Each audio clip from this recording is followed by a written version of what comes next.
week 12 or something of destitute in a hotel room, disabled in a hotel room. I hate calling myself disabled because that's really the correct word. What else would you call it? So, but I got a nasty email from my father, my narcissist Alzheimer's father. I should make fun of him for having Alzheimer's, but he did give it to himself. Um, if you just stay up to date on your health, you should never get Alzheimer's. If you just stay up to date on things, and I'm gonna get I'm gonna get dementia for sure because of the gadolinium in my brain. But hopefully I can remove it before any permanent damage happens. And we know psychedelic medicine can treat Alzheimer's, but I just can't picture my father doing the research on that. He doesn't even use computers really, as far as I can tell. I think he just uses a laptop as his primary workstation. So, but let's see. My heart rate's going up. Just go into my email here. These demons have control over me. Yeah, my father's a demon. My family, they are Satan. They are demonic. So, sucks. I wish I could get them to go to church or something. Let's see.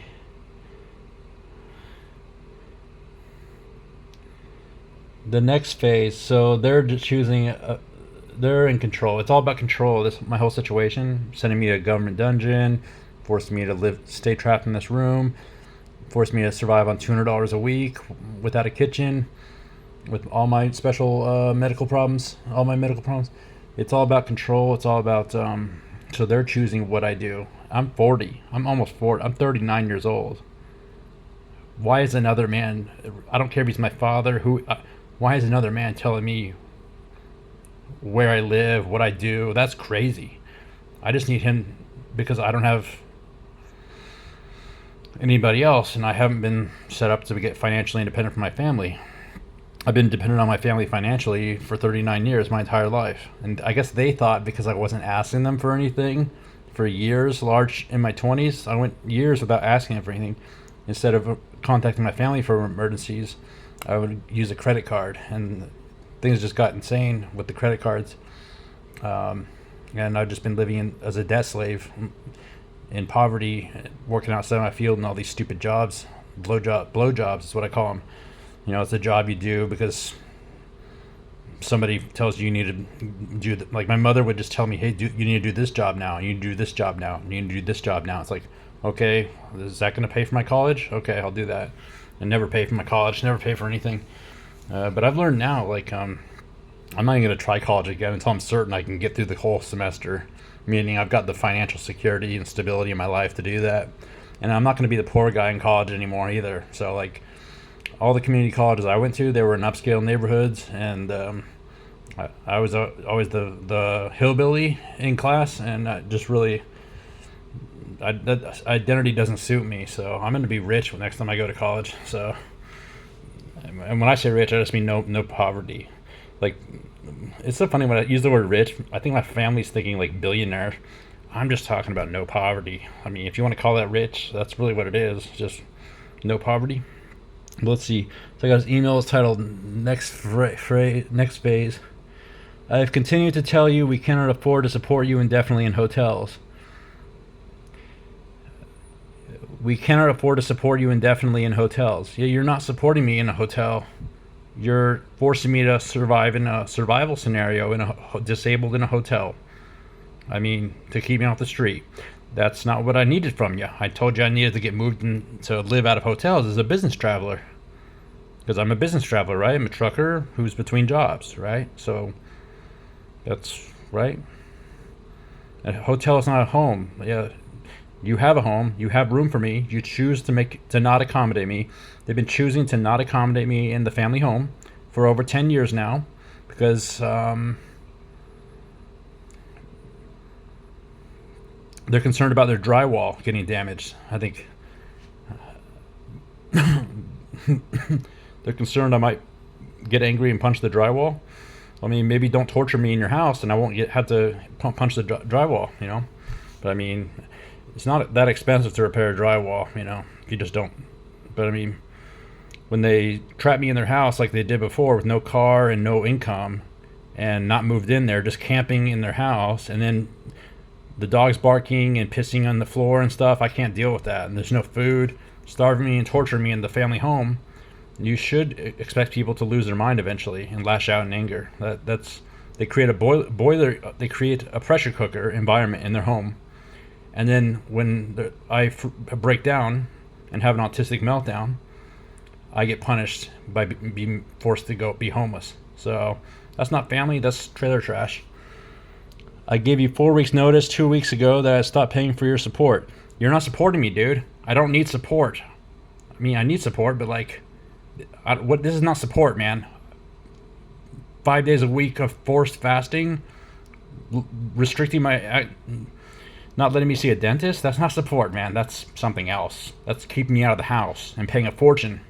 They could easily clean their fucking house up and let me stay in their house for free. But they choose not to do that and share their car so I could do DoorDash. That would be the correct thing to do if they were adults, but they're not. They're angry children. They don't share. During the last 13 weeks, you have made no attempt at securing employment. That doesn't make any sense, dude. I've made an attempt at securing employment? Dude, I don't have a CDL. I can't go back trucking. I don't have the equipment to go back, or the medical care to go back trucking. I'm not going to go get trapped in a truck with a dental infection. I tried that before. I tried being trapped in a truck with a dental infection, and that was a nightmare. Yeah, once you go back OTR trucking, you'll lose access to medicine and dentistry and internet, or computer time and healthy food, unless you become prepared. It's like going on a submarine. Going on a truck is like going on a submarine.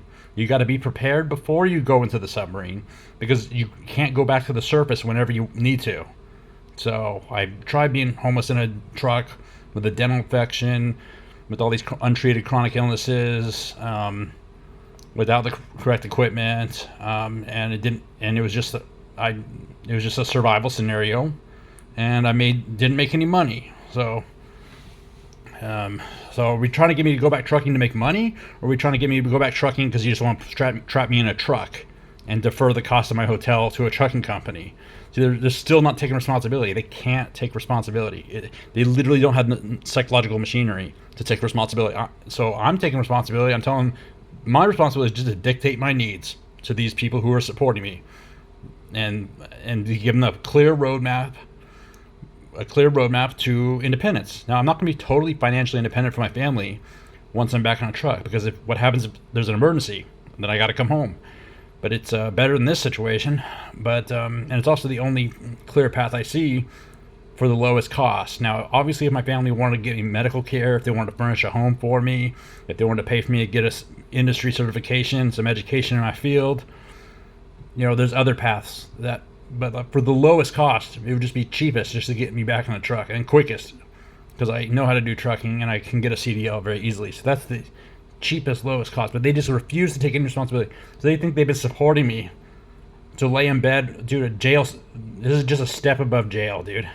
I mean, it was a living hell in jail, but at least I didn't starve. Well, I did starve, but I mean, this is torture. So, and they're paying thousands of dollars to torture me here, and they're masturbating to it. They're masturbating. It's so sick. During the last 13 weeks, we have made no attempt to secure employment. That's not true, man. I already did a preliminary investigation of what trucking companies are available to me, and then we got hung up on, you didn't want me to get moved into the hotel and set up to live and work out of hotels, because I guess they don't understand truckers live out of hotels and trucks. So, and there's a lot of crossover between the equipment you need to live in a truck, the equipment you need to live in a hotel. It's the same stuff. You pack the truck up and then you move into a hotel room. When you change trucks or when the truck goes in the shop, you don't just stay in the truck forever. Yeah, you're in and out of hotels and trucks as a trucker. So I don't understand. So I'm still gonna need mobile internet. I'm gonna need, whether I'm in a hotel or even if the hotel, you don't use hotel Wi-Fi, man. It's always too slow. So I'm still gonna need prescription eyeglasses and sunglasses. They think I'm gonna go back trucking in the middle of summer without sunglasses? They're just not thinking things through. They're stupid. They're trying to trap me in a truck disabled in a truck again. So that's not going to work, buddy. We're going to do it right this time, or we're just not going to do it. So, because I'm not playing that game again, trapped in a truck with a tooth infection. You have an obligation as an adult. They can't always it's always like implying that I'm a child. You're an adult, dude. Adults are able to support themselves. They're financially independent from their family. I never agreed to that, dude. When I decided to go trucking for you, that was for you because you need me out of your house. You're not listening to my needs. 20 years of not listening to my needs. I'm not an adult, man. An adult, I don't even know what that means. Like, are we talking about in a biological sense or in a socially acceptable sense? Or in my unique scenario, yeah, I'm dependent on my family until I declare I'm not. So you need me to go back trucking? I'll go back trucking. You need me to do this? But eventually I do. One of my goals is, one of my priorities is to become independent from you as quickly as possible. I want to sever all ties with you, my family. But they want to keep, part of the narcissist game is they want to keep people dependent on them. And it's really nasty. That's why I'm almost 40 and I'm still dependent on my family. But, in times of crisis, you go home, you rely on your family, Like, I can't, like, why do they think I don't have a wife and kids yet? I haven't even started college yet. Like, I'll be dependent on my family until after college I'm established in my field. So I even mentioned in another video, like, how I can put myself through college because they don't want to support that. It's gonna be 10 years in a truck to get the resources. It's gonna be $300,000. It's gonna be back ready to go back to college again because I can't go back to college poor again. I already tried that, or disabled, and I have like $300,000 worth of problems that I wouldn't have if I come from a good family at 18 years old. If you come from a good family at 18 years old, you have a healthy, fit body, you have a high school education, you have a network of friends, you have a clear understanding of why you're going to college and what your study is, and you probably have $100,000 worth of assets at 18 years old. So I've never had that my whole life, and I figured out that's what I need. I just can't have it. So I'm the kind of guy. So there's some people that can make it through college and become independent from their family despite poverty. But I'm the kind of guy I can't have any problems at this point. I have too many problems with the health and everything.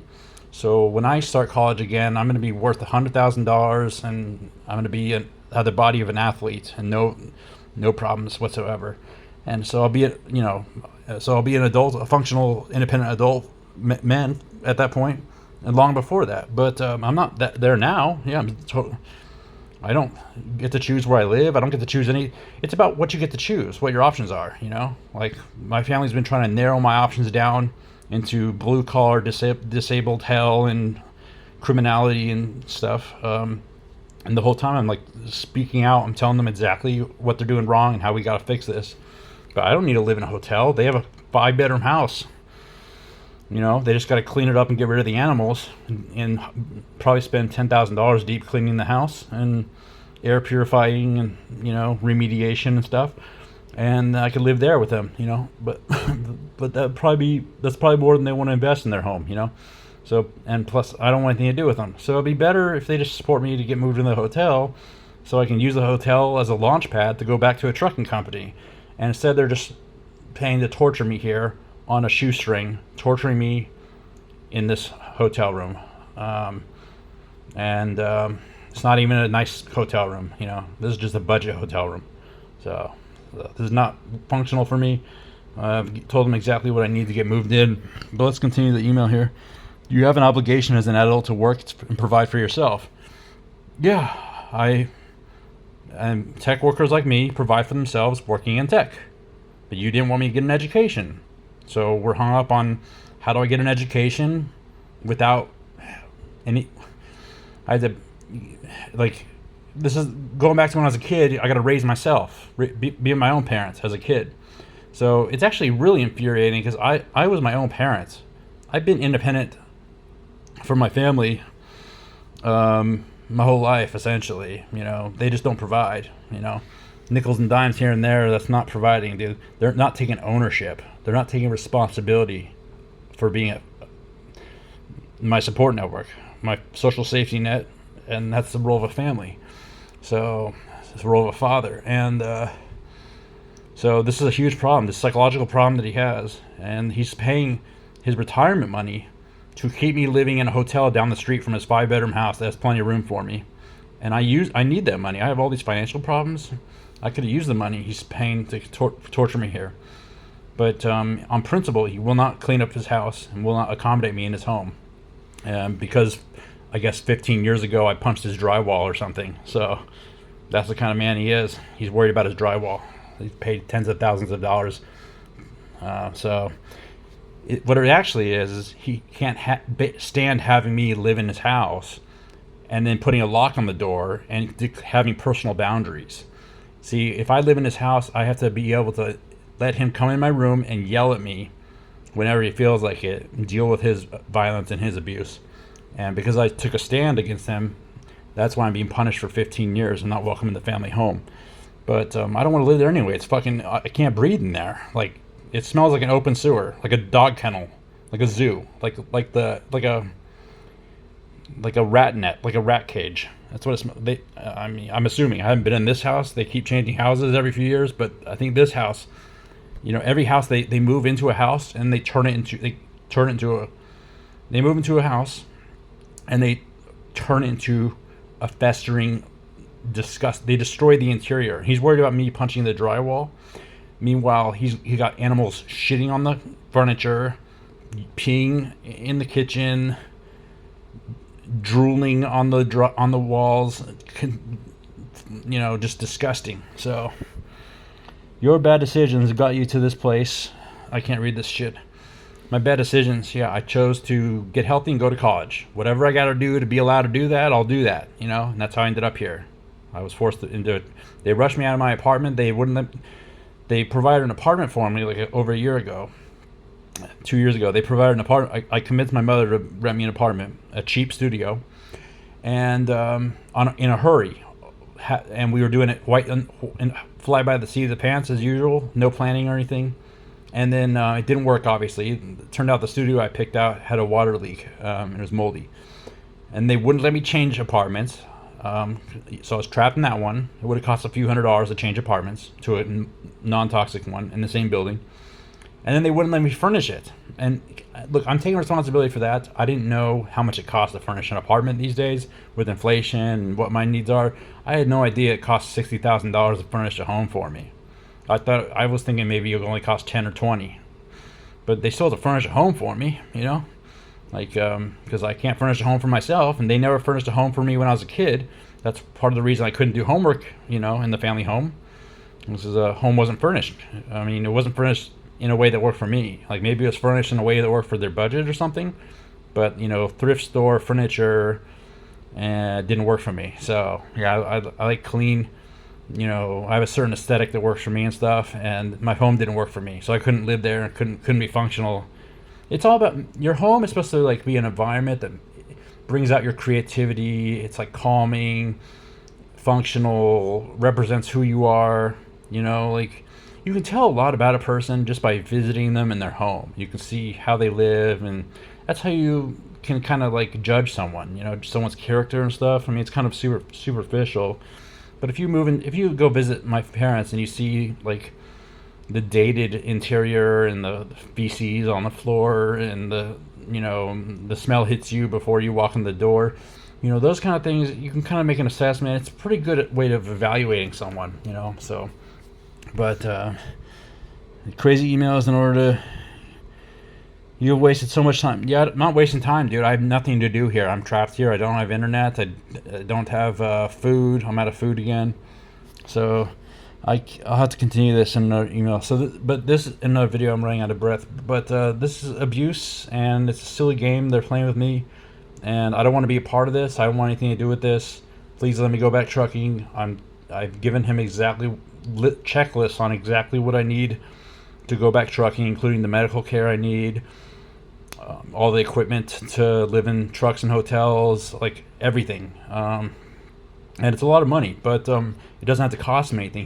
I think he's paying for my hotel out of his personal checking account or something, which is even more bizarre because I could be getting rewards points. I could be getting rewards on credit and stuff.